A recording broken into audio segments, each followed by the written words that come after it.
Hello दोस्तों, इस वीडियो में हम बात करने वाले हैं लेटर एंड वर्ड की। लास्ट वीडियो में हमने बात की थी what is English, what is grammar and what is language. इस वीडियो में हम बात करेंगे what is letter and what is verb, यानी लेटर क्या होते हैं और वर्ड क्या होते हैं। तो चलो दोस्तों शुरू करते हैं। सबसे पहले मैं आपको कुछ बेसिक इन्फॉर्मेशन देना चाहूँगा लेटर और वर्ड के बारे में बताने से पहले। तो दोस्तों ये लेटर वर्ड वगैरह आप सोच रहे होंगे यूट्यूब पे इतनी छोटी चीज़ें क्यों। दोस्तों ये चीज़ें छोटी हैं लेकिन बड़ी ही काम की हैं। देखिए क्यों, मैं आपको यहाँ मैं बिल्कुल बिगनर्स के लिए है ये, यहाँ से शुरू करेंगे। आप देखो लेटर से हम शुरुआत, भाई जब हम छोटे होते हैं, हमें हमारा स्कूल में किसी में एडमिशन कराया जाता है तो सबसे पहले हमें लेटर ही सिखाए जाते हैं किसी भी लैंग्वेज की जानकारी के लिए, चाहे वो हिंदी हो, इंग्लिश हो, उर्दू हो, कुछ भी हो। तो सबसे पहले हमें सिखाए जाते हैं लेटर। इंग्लिश में ABCD, हिंदी में क ख ग अ आ इ ई ये सब होते हैं, और उर्दू में अलिफ बे पे ते ये सब होता है। तो लेटर्स सिखाए जाते हैं। उसके बाद हम लेटर्स से वर्ड बनाना सीखते हैं। वर्ड से दोस्तों बनता है सेंटेंस और फ्रेजेस। ये सब फ्रेजेस और सेंटेंसेस बनते हैं वर्ड से, और सेंटेंसेस से बनता है पैराग्राफ। कई सारे सेंटेंसेस का ग्रुप होता है पैराग्राफ, और कई सारे पैराग्राफ्स को मिलाकर के बनता है एक चैप्टर, और कई सारे चैप्टर्स को मिला के बनती है बुक्स। तो देखा दोस्तों किस तरीके से लेटर से बुक तक का सफ़र तय होता है। तो इसलिए जब शुरुआत करें तो हम यहाँ सेंटेंस से क्यों करें भाई, पीछे का क्यों छोड़ें। तो हम पूरा यहाँ से शुरुआत की है, और आप यहाँ बुक तक यानी कि पूरी इंग्लिश तक जाएंगे। अब जरा इसी चार्ट को दोस्तों रिवर्स करके प्रैक्टिकल करके देखते हैं। देखिए मान लीजिए ये एक बुक है, और इस बुक में टोटल चैप्टर देखते हैं हम कितने हैं, इसको पूरा करते हैं अभी हम। देखिए ये इसमें चैप्टर हैं आपके 15। ठीक है दोस्तों, ये 15 चैप्टर्स की एक बुक है, और इसमें से हम एक चैप्टर उठा लेते हैं, कोई सा भी एक ले लेते हैं। चलो बीच में से खोल लेते हैं। ये हमने चैप्टर नंबर 8 ले लिया दोस्तों। ठीक है, अब देखो एक इसमें 15 चैप्टर थे, इसमें से हमने एक चैप्टर ले लिया।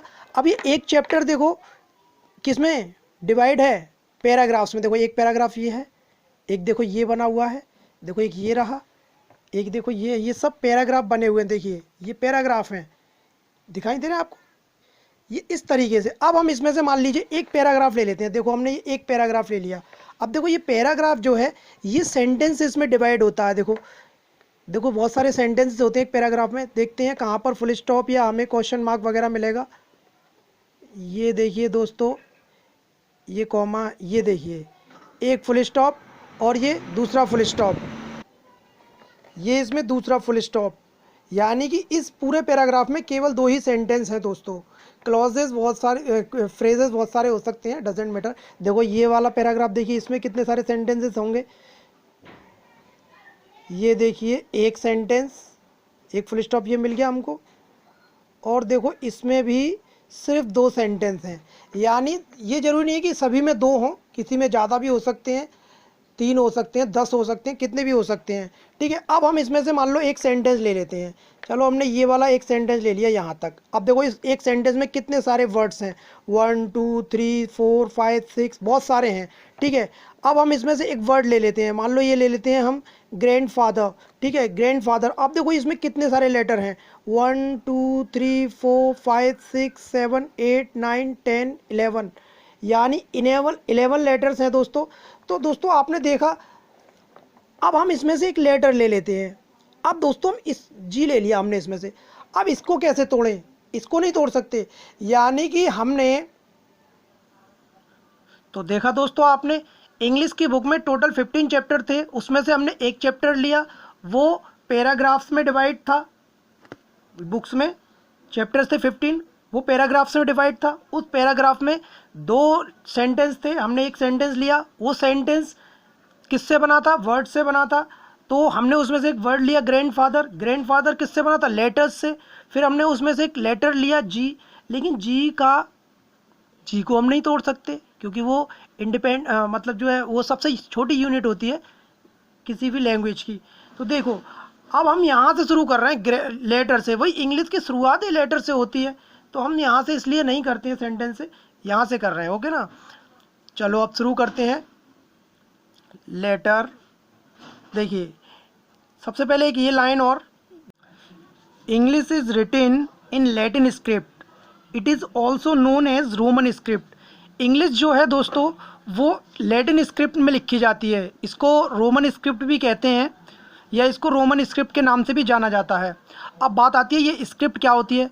दोस्तों किसी भी लैंग्वेज को लिखने के लिए कोई ना कोई स्क्रिप्ट ज़रूर होती है। जैसे हमारी हिंदी की होती है देवनागरी, और उर्दू की होती है अरबी, और इसी तरीके से इंग्लिश की होती है लैटिन या रोमन स्क्रिप्ट। अब ये स्क्रिप्ट होती क्या है, एक्चुअली स्क्रिप्ट में क्या होता है दोस्तों, मैं आपको बताना चाहूँगा। ये जो हम आवाज़ होती है हमारे, हम जो बोलते हैं मुंह से, इस ध्वनि को, इस साउंड को कुछ लेटर के माध्यम से एक्सप्रेस किया जाता है। यानी कि अगर हम बोल तो सकते हैं लेकिन हम लिखेंगे कैसे, हम कैसे पहचानेंगे कोई व्यक्ति क्या कह रहा है, तो हम कुछ लेटर्स बनाते हैं, चिन्ह बनाते हैं। जैसे मान लो हिंदी है, हिंदी में ये का की ध्वनि है का, तो का जब हम बोलेंगे तो एक इस तरीके का लेटर बना दिया जाएगा, इससे हम समझ जाएं कि ये किसका साउंड है, का। इसी तरह से इंग्लिश में भी होते हैं ए बी सी, हिंदी में होते हैं देखो ना का साउंड आएगा तो ना, का साउंड आएगा तो का। और इन लेटर में दोस्तों जो ये जो साइन होते हैं, इनमें एक बात और होती है, इनमें किसी प्रकार का चेंज हो जाए तो इनकी साउंड भी चेंज हो जाती है। मान लो ये ना है, ये ना है, अब मैं इसको थोड़ा सा चेंज कर दूँ, देखो ये डंडा ऐसे कर दूँ, ये कर दिया, अब इसका साउंड ना नहीं है, थोड़ा सा ये जो अक्षर होते हैं ये थोड़ा सा सिंबल थोड़ा बदल जाए ना तो साउंड भी बदल जाता है। अब इसका साउंड हो गया माँ। अब देखो इसमें थोड़ा सा और चेंजिंग कर दें, देखो हमने एक ऐसे कर दिया थोड़ा सा, बस अब देखो इसका साउंड फिर बदल गया, अब इसका साउंड हो गया भा। ऐसे ही इंग्लिश में, ये देवनागरी है, ऐसे ही रोमन स्क्रिप्ट में होता है। अब देखो ये ए है, अब हम मान लो इस ए को ऐसे कर दें तो ये कुछ नहीं है, इसका साउंड कुछ नहीं है, अब ये नहीं है, ये है सी, अब इसको हम जरा ऐसे कर दें, देखो ये बदल गया, ओ हो गया। यानी सभी जो लेटर हैं उनको साउंड होता है उनका अलग अलग, अगर हम उनमें किसी प्रकार की चेंजिंग कर देते हैं तो साउंड भी चेंज हो जाता है। ठीक है दोस्तों, तो ये स्क्रिप्ट होती है। चलो ये हो गया, अब बात करते हैं लेटर्स की। तो ये सब बेसिक इन्फॉर्मेशंस मैंने आपको दी, अब आप बात करते हैं लेटर की। A letter is the smallest unit of a language. देखो किसी भी लैंग्वेज की सबसे छोटी यूनिट यानी सबसे छोटी इकाई को लेटर कहते हैं, चाहे वो किसी भी लैंग्वेज की हो। हमारे रोमन, हम इंग्लिश की बात कर रहे हैं तो रोमन की ये है लेटर, इनसे छोटी इकाई नहीं होती। छोटी का मतलब है इनको नहीं तोड़ सकते। जैसे हमने बुक से पैराग्राफ लिया, पैराग्राफ से सेंटेंस लिया, सेंटेंस से वर्ड लिया, वर्ड से लेटर लिया, लेकिन लेटर से अब क्या लें, लेटर को नहीं तोड़ सकते। तो ये हैं लेटर्स, देखो ए से लेके जेड तक ये सब लेटर्स हैं। There are 26 letters in English alphabet. सभी में लेटर लिपि में अलग अलग होते हैं। हमारी हिंदी में शायद 49 और उर्दू में शायद 37 होते हैं। ओके, तो ये रोमन में 26 लेटर्स होते हैं दोस्तों। एक और बात मैं आपको बताना चाहूँगा, ये जो ए से लेके जेड तक की सीरीज़ है, ये जो क्रम है, a systematic order of letters is called alphabet, इसको अल्फ़ाबेट कहते हैं। ये लेटर तो 6 हैं लेकिन अल्फ़ाबेट एक ही है। ये इंग्लिश अल्फ़ाबेट कह सकते हो आप इसको, रोमन अल्फ़ाबेट कह सकते हो, लैटिन अल्फ़ाबेट कह सकते हो, तीनों में से कुछ भी कह सकते हो। अल्फ़ाबेट एक ही है क्योंकि एक सिस्टमेटिक क्रम में जो ये वर्ड लगे हुए हैं, इस पूरी को अल्फ़ाबेट कहते हैं, ए से लेके जेड तक, फ्रॉम बिगिनिंग टू एंड। तो अगर हम इसको आगे पीछे कर दें, मान लो जेड कहीं कर दें, एक्स कहीं कर दें, वाई कहीं कर दें, तब ये फिर अल्फ़ाबेट नहीं कहलाएगी। क्योंकि अल्फ़ाबेट की डेफिनेशन क्या है, a systematic order of letters, letters का एक सिस्टमेटिक ऑर्डर। अभी हम आपसे कोई ABCD सुने या मुझसे सुने या किसी बच्चे सुनते हैं तो वो ए से शुरू करता है और जेड पे ख़त्म करता है, एक सिस्टमेटिक ऑर्डर में सुनाता है। ऐसा नहीं है कि वो पहले क्यू सुनाएगा, फिर एच सुनाएगा, फिर डी बोलेगा, फिर जेड बोलेगा, फिर ए बोलेगा। तुम कहोगे तुम तो गलत सुना रहे हो, यानी वो अल्फ़ाबेट नहीं है क्योंकि वो सिस्टमेटिक ऑर्डर में नहीं है। इसी तरह से हमारी हिंदी की होती है काका काका अड़ा चाचा चाचा, इससे पहले वोवेल भी होते हैं और सभी का एक सिस्टमेटिक ऑर्डर होता है, वही वर्णमाला कहलाती है। हिंदी में वर्णमाला बोलते हैं अल्फ़ाबेट को। अब देखो इसका भी एक नाम का एक अर्थ होता है, वर्णमाला, वर्णों की माला, यानी लेटर्स को वर्ण भी बोलते हैं। हिंदी में वर्ण बोलते हैं, वर्ण बोलो या अक्षर बोलो एक ही बात है। तो वर्णमाला यानी वर्णों की माला, लेटर्स की माला, अक्षरों की एक माला बनी हुई है ये ए से लेके जेड तक, इसलिए इसको वर्णमाला नाम दिया गया है। तो ठीक है दोस्तों, अब लेटर हो गया। अब बात करते हैं वर्ड्स की। तो वर्ड्स देखिए, वर्ड्स क्या होते हैं, देखिए words, a group, a word is a group of letters. एक वर्ड जो होता है वो लेटर्स का ग्रुप होता है, दैट हैज़ अ मीनिंग, जिसका कोई मतलब हो। अगर उसका कोई मतलब नहीं है तो वो दोस्तों वर्ड नहीं होगा। There are two types of word, meaningful and meaningless. Word भी दो तरीके के होते हैं, मीनिंगफुल और मीनिंगलेस। मीनिंगफुल वो होते हैं जिनका कोई मतलब हो, वही वर्ड होते हैं और उनकी ही हमको ज़रूरत पड़ती है इंग्लिश में। मीनिंगलेस जो होते हैं, इनका कोई मतलब नहीं होता, ये वर्ड होते ही नहीं है डिक्शनरी में, ये आपको नहीं मिलेंगे और इनकी हमें यूज़ भी नहीं करते, हम इनकी कोई ज़रूरत भी नहीं है, इसलिए इनका हमें इनसे कोई लेना देना नहीं है। देखो मीनिंगफुल वर्ड और मीनिंगलेस वर्ड।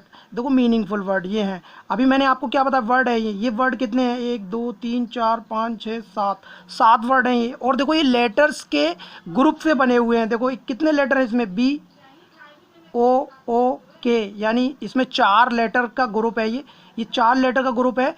और बुक, और इसका एक मतलब भी है, यानी a word is a group of letters, ये लेटर्स का ग्रुप है, 4 लेटर्स का एक ग्रुप है। इसका मतलब भी है, इसका मतलब है बुक, किताब कागज़ की जो बनती हैं हम जिनसे पढ़ते हैं।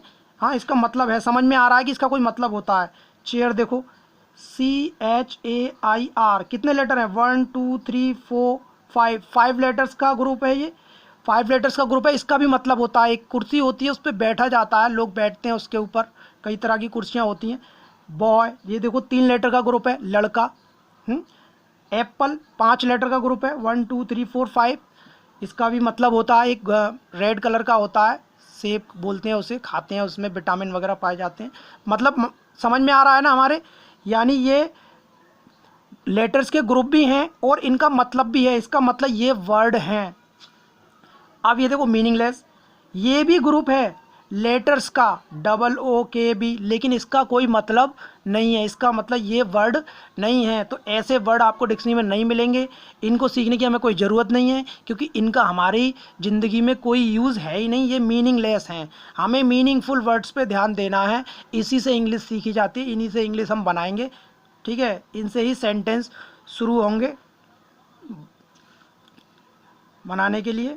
ओके, चलो दोस्तों इसमें इतना ही, और अब आगे बात करेंगे हम। अब हमने क्या देखा कि हमने लेटर्स से वर्ड बनाए, अब हम वर्ड से सेंटेंसेस और फ्रेजेस बनाएंगे अगली वीडियो में।